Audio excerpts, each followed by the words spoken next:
Hello, I am Stephanie Kilgast, and after a pretty rough year, I am back on YouTube. I know many of you have been worried about me, and I've got some really sweet messages from you guys, so I really apologize for taking so long to come back, but it's been a rough year. Now, I've basically been working on 2 solo shows at once.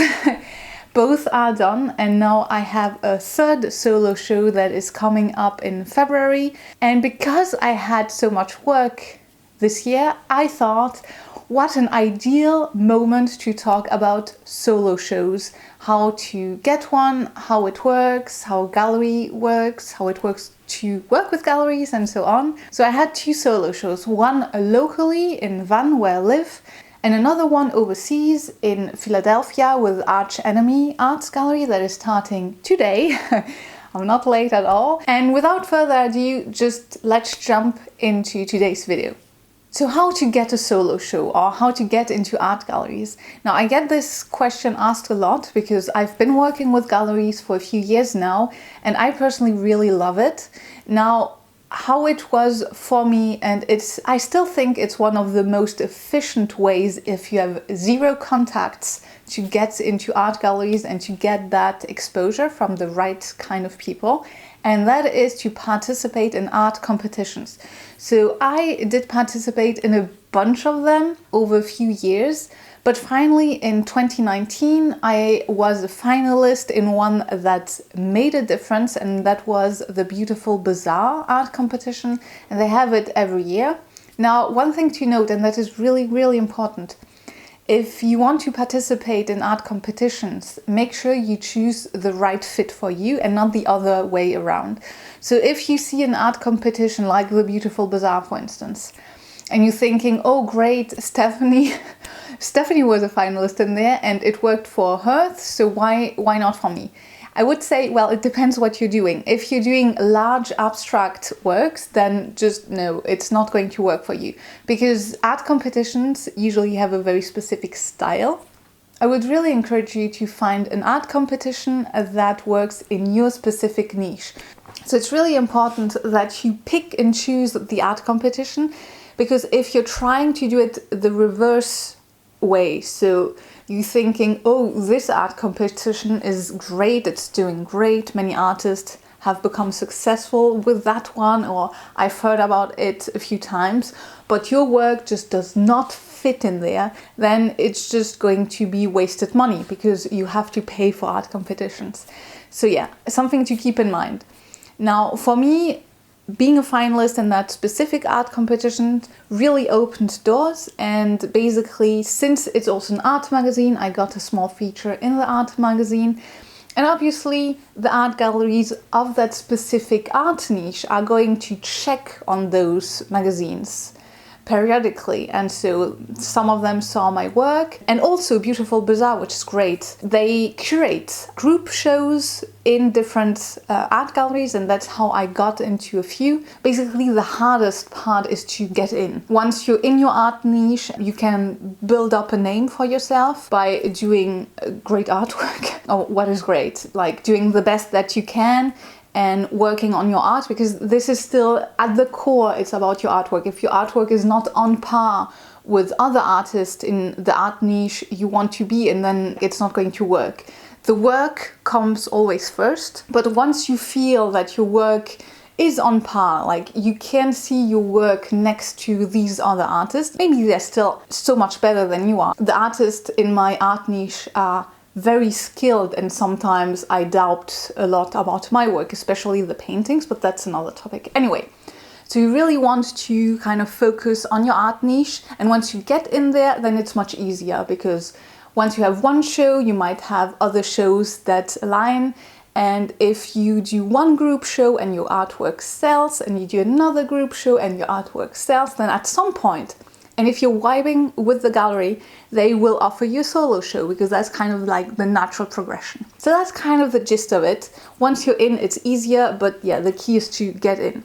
Now, the second way to get in a solo show is, well, to host one yourself, obviously, that's an option. That's always an option. I've never done it personally, so I'm not going to give any advice on it. Especially if you live at a place and there are many artists around, you can build up a solo show, find just a place to show your artworks, and yeah, it goes from there. Now, the other option that I've experienced also recently is a solo show at the end of an art residency. It's another effective way to do a solo show. Now, art residency are a whole other topic, and I'm not going to get into it today because I'm going to have another art residency in March of next year. I'm going to go to Busan in South Korea. Very excited. I'm learning Korean right now. It's another topic. Just bear in mind that, of course, you have to get into an art residency. That's why another topic. But usually they ask for some kind of restitution, and often it's a solo show. So yeah, those are the main ways, I think.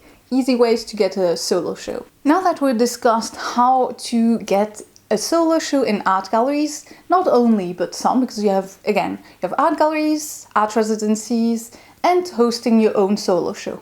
Now, there are real pros and cons working with galleries. I personally love it. Honestly, it's been life-changing for me. For one, they do a lot of marketing themselves. They have art collectors, which you don't always have. A lot of art collectors will not follow your newsletter specifically because they might like one artwork, but they just don't want to follow like 1,000 newsletters.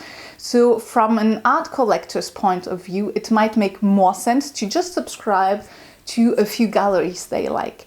So that means that when you work with art galleries, they are going to see the work that you do for the galleries, but they might not see the work you do and put on your website. Now, of course, ideally, and every artist will tell you that, or honestly, any kind of business will tell you that, it's really important to build up your newsletter, but it's not that easy and it takes time. And I feel like using galleries might help, but it also just is very convenient to work with galleries because, you know, they sell artworks. So I really like that about that. Now, the second thing I love about art galleries or working with art galleries is that they will invite you to group shows and potentially solo shows at some point. But specifically group shows I find really interesting because they will expect one artwork for a specific theme. And I personally love working on themes that I haven't really thought about much. So I find it really useful and I really like that. Because sometimes you just it opens ideas, it opens your mind, and also you have deadlines. And I kind of like that workflow. It works really well for me to have like group shows aligned. And right now in my art career, I'm at the stage that when I participate at group shows, I know the work will sell. Whereas when I put my own artwork on my website, it sometimes sells and it sometimes doesn't. So financially for me, it kind of makes sense to work with art galleries. So for me, those are the biggest pros. Now, there's a huge con for art galleries. Many artists actually don't want to work with galleries because of that. Art galleries generally will take 50% commission. That's very standard. It's standard in the selling industry usually because you buy something and then you sell it double the price.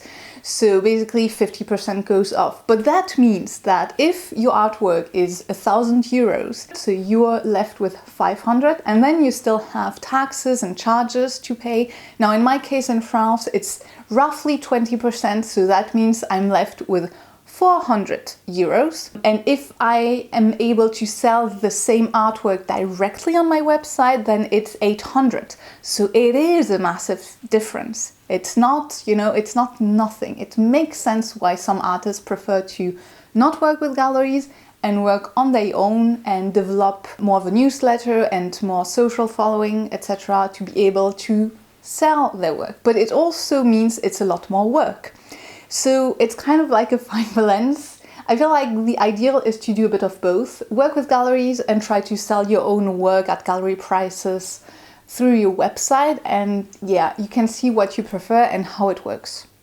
Now back to specific solo show guidelines. Time management is key. A solo show is a lot of work, and so you want to manage your time accordingly. For instance, I know I need about 1 to 2 weeks to make one artwork, if all goes well. So some artworks need a lot longer than that, but usually it's 1 to 2 weeks of actual working. I did 8 pieces of art for Arch Enemy Arts Gallery.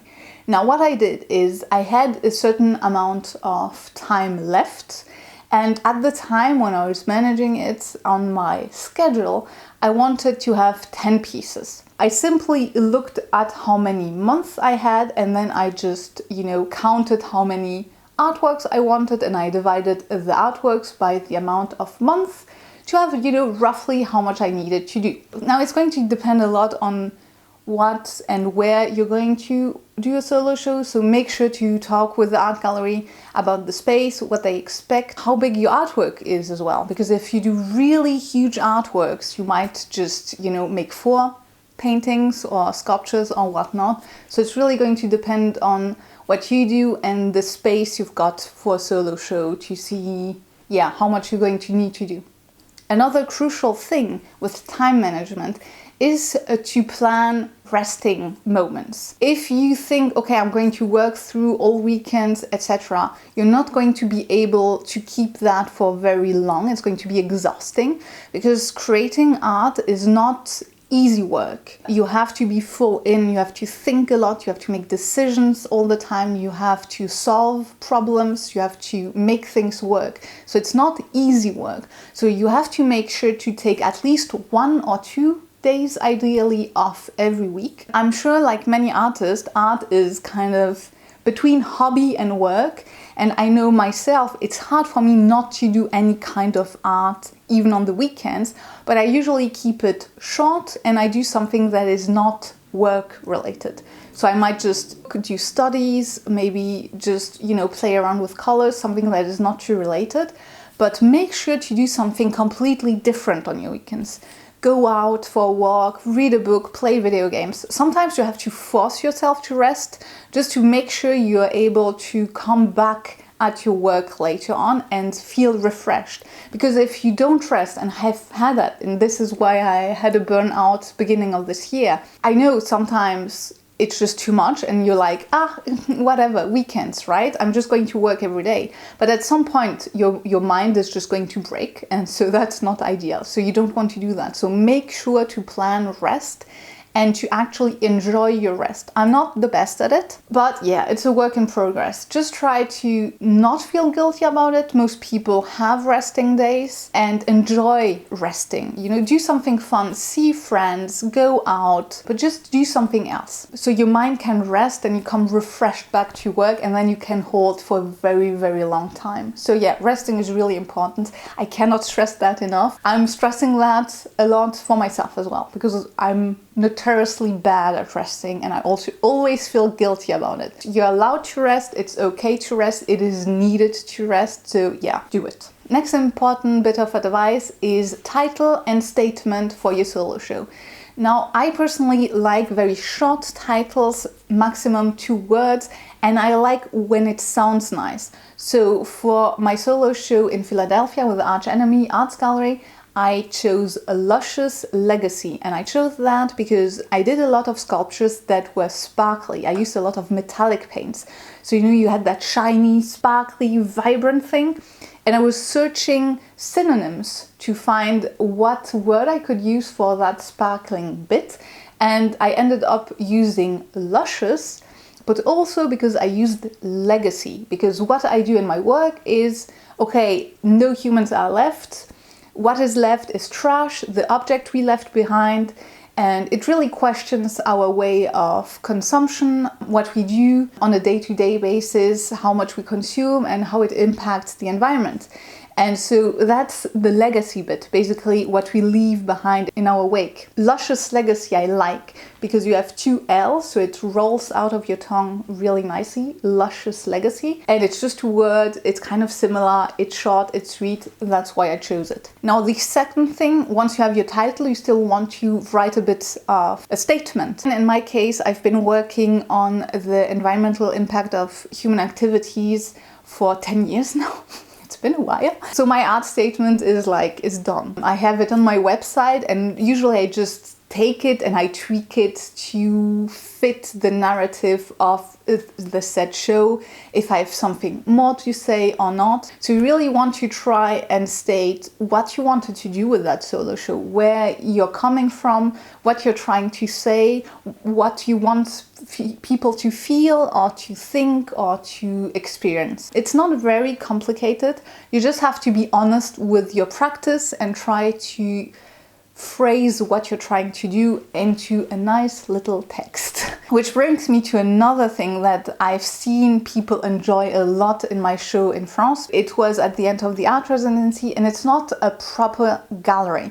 It's a gallery space, but it's run by us artists. So I was there physically every day when I opened the door basically, and then people came in. So I saw their reactions, but I also heard what they liked. And I've tried to always write a little bit of text for each of my sculptures and paintings. And I did that as well, and I printed it out, and people really enjoyed it.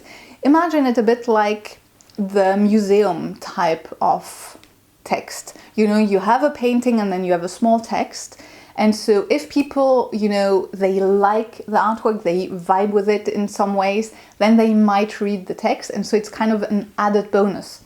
And in that text, basically, I would write whatever was inspiring me at that time. I would sometimes just talk about references. Oh, well, this and this birds, this is this species of insects that I put into that, and this was my thought process. You want something really short and sweet.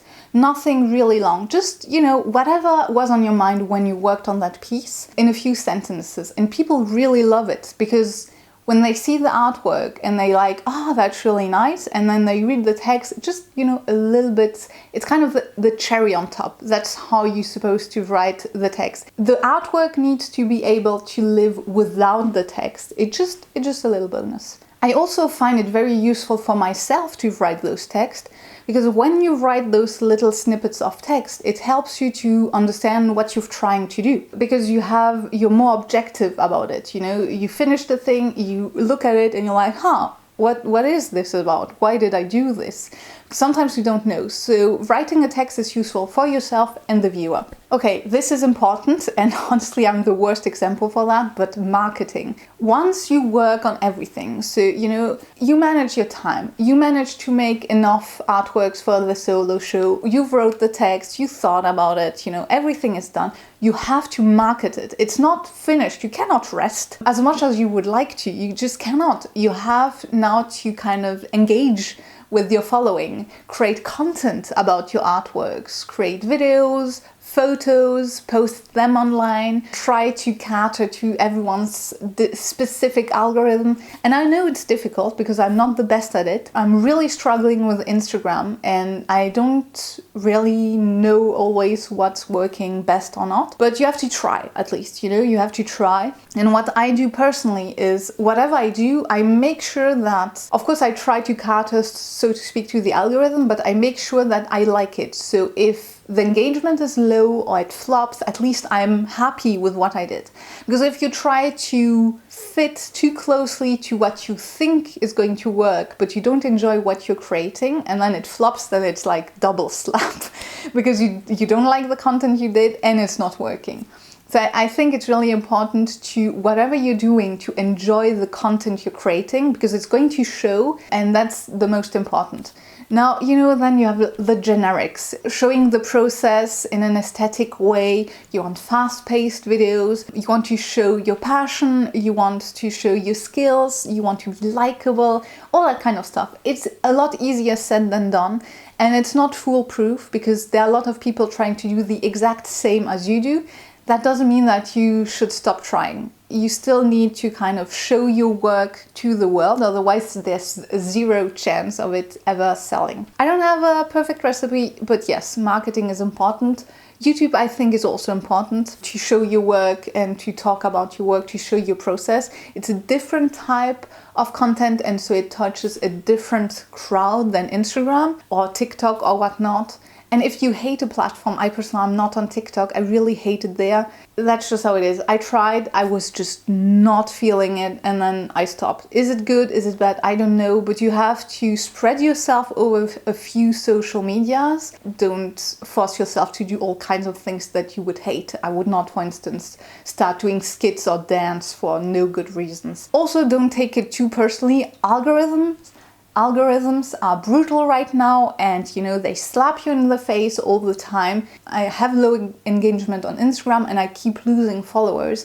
You have to try and detach yourself, because it's not because your work is bad, it's just because you're not as entertaining as others, and that's fine. It's just how it is. Just keep at it, try your best, and try different approaches. Again, I don't have answers at all. You can give me a follow on Instagram if you'd like. I went from over 2,000 and 14,000 followers, and now I'm down to 193, and I'm just going down all the time. So I've already lost like 20,000 followers over the last, I don't know, year. So it's brutal. I'm obviously doing it very wrong, so I don't have answers for you. It can be discouraging. It makes sense to do art if you're an artist, because you like it. Most artists have something to tell, either about themselves or society we live in. So it has meaning, it has sense. So yeah, don't feel discouraged by it. Just keep trying. And on that note, we are done with this video, which is very long. If you watched until now, please leave a paint palette emoji, because I feel like that's super fitting with the solo show. Thank you so much for watching. Thank you so much for all your warm support over the last month. I've read all of your comments. I didn't reply to all of them because honestly it was really difficult for me. It was a rough year. It was so much work, exhausting, and yeah, I needed to take care of myself. I'm a bit sick, that's why the nasal sound. That's all I had to say for today. Thank you so much for being with me today. I really hope to see you in my next video, and until then, bye!